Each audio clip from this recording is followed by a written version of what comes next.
Hello, you wrong'un. Have you stopped laughing yet? Poor rich boy. He's now rich boy soaked. Oh, bless him. These £1,000 suits, 2,000, 3,000, 10,000 pound suits. He got a proper dunking, did old rich boy soaked.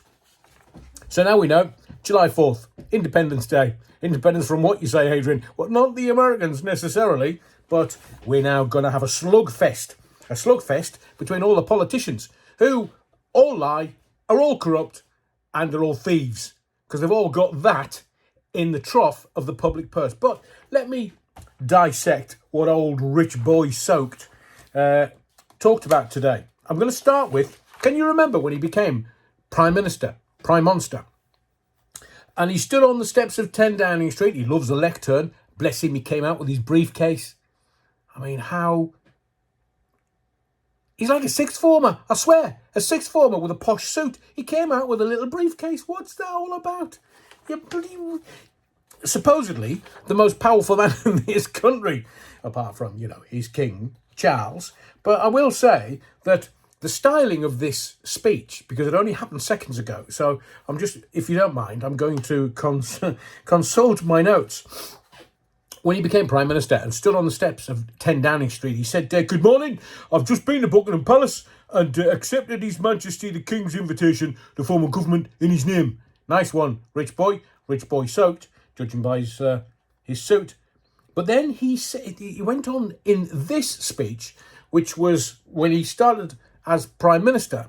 It's almost exactly the same as the one he's given today. He says, right now, our country is facing a profound economic crisis.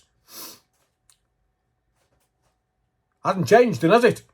He also says the aftermath of COVID still lingers. This was his first speech as Prime Minister. And do you know what? He got an absolute soaking. And now the sun's come out. So the sun only shines on the righteous, rich boy. Not you, then. Hey. And he also, when he stood there, he's like, we're going to stand for this and this. The government will have integrity, professionalism and accountability at every level. My hairy backside. He said, what we're going to do at the heart of our mandate is our manifesto. What our manifesto will deliver on its promise: a stronger NHS. Fail. Better schools. Fail. Safer streets. Oh, big time fail. Big time fail. Especially carnage in London. Safer streets. Fail. Control of our borders. Oh, an abject failure, rich boy. Protecting our environment. Harrowing shite, man. And supporting our armed forces who can't get a ship together to go across to France to be part of the D-Day commemorations. So that was his first speech when he became Prime Minister. Absolute abject failure, my man. Now, today he said, it's and I'm looking at him thinking, he can only be cockeyed. How can they get the camera angle so wrong? And then the rain kept coming down, and I kept looking at his jacket going, oh, he might catch flu.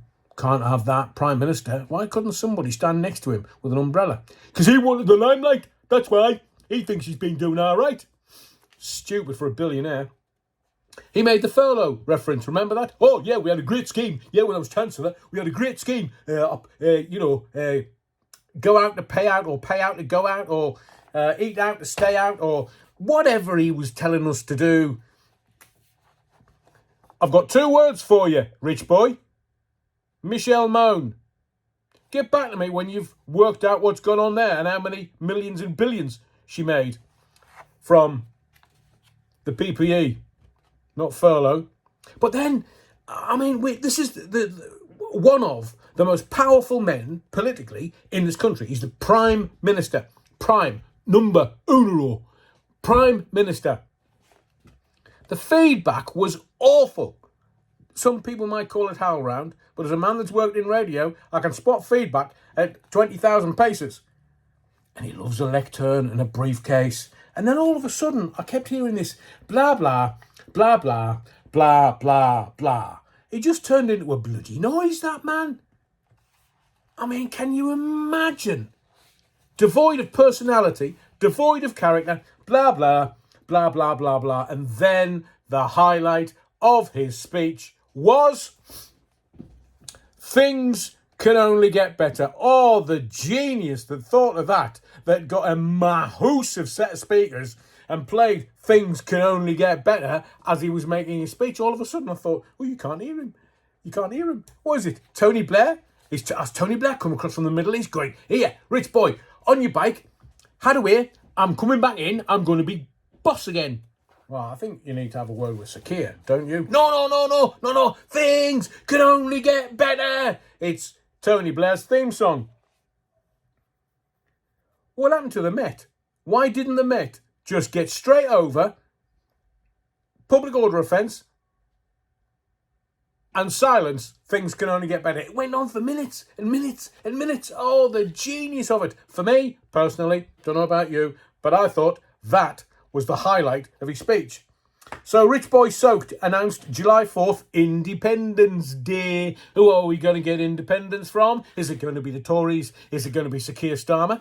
Is he scaring you yet? Or is it going to be Labour? Or is it going to be another political party that all they want, multi-millionaires, just want the power? They don't care about you. Don't be silly. How thick are you?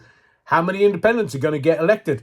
Is it going to be a hung parliament because of all these independents that are going to get elected? Because people, me, not necessarily you, I can only speak for me, in my view, but everybody that I know is sick and tired of the party politics that, oh, look, what? You've got two parties.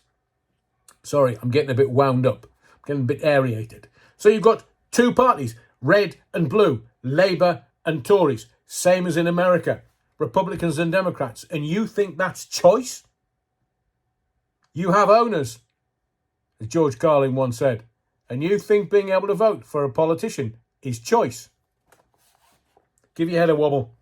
So I tuned out when Things Can Only Get Better came in because I was laughing so much. I mean, the poor guy is going to end up with flu. The poor guy, Rich Boy, got soaked, and the poor guy had to have the Labour. I mean, he won't know because at the time Labour got into power and things were only getting better, he was in California with his missus. Wasn't even in this country. He's barely been in the country 4 years. Richmond, in North Yorkshire, very nice. The missus, non-dom status, how many millions did she save herself? So I don't know why they didn't stop Things Can Only Get Better. Because I'll tell you what, they're not very good, the Tories and their, Metropolitan Police Force. They're not very good at stopping stuff. Have they stopped the boats yet?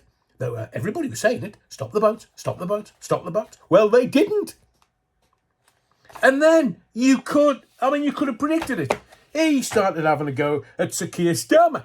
Is he scaring you yet? But had a go. And he was saying, we don't know what he's going to do. We don't know how he's going to do it. We don't know where he's going to get the money from. And I'm paraphrasing, of course. Well, I don't know about number 10, but I've had this through my door. So I know exactly what he's going to do. Fail. We've had Rich Boy stand outside number 10. Good. Manifesto. This is what we're going to deliver on the promise. I'll say it to you again. A stronger NHS. Failed. Better schools. Fail. Safer streets. I mean, has he been having delusional night sweats or something? No. Safer streets. My hairy backside. Protecting our environment. Hadaway net zero 2050 will be paying. And it won't be improving climate and supporting our armed forces. We've only got one boat. So, Sir Keir, his first steps. That'll be the ones outside number 10 then. He'd be measuring the curtains and he's going to get a rude awakening, that boy. Oh, he's going to have a majority of 200. No. I'm telling you this, the Tories are done as a political party. Absolutely gone, finished, flattened, sunk. If you pardon the pun, it was intended. Well, he's Rich Boy Soaked now, after that little shower. I'm talking about his party as well. And then they think Labour's going to get in. Ooh, people are going to get into the voting booth and go, can we trust Labour to ruin the country? Can we trust Sir Keir Starmer? And people are going to get very nervous about who they're voting for and what they should do this time around in July on the 4th. Make everybody that is of a voting age vote. And if you don't, bang them up in the clink. Very simple. Make people vote. So I will round this particular laughable speech off with this. Rich Boy Soaked talked about Sir Keir Starmer. And I will tell him, there is an old saying, Rich Boy, don't matter how much money you've got, small minds discuss people. And that's what he did. Great minds discuss ideas. And that's what he didn't do. So, we've got it. Green for go. Here we go. July 4th. It's going to get lively.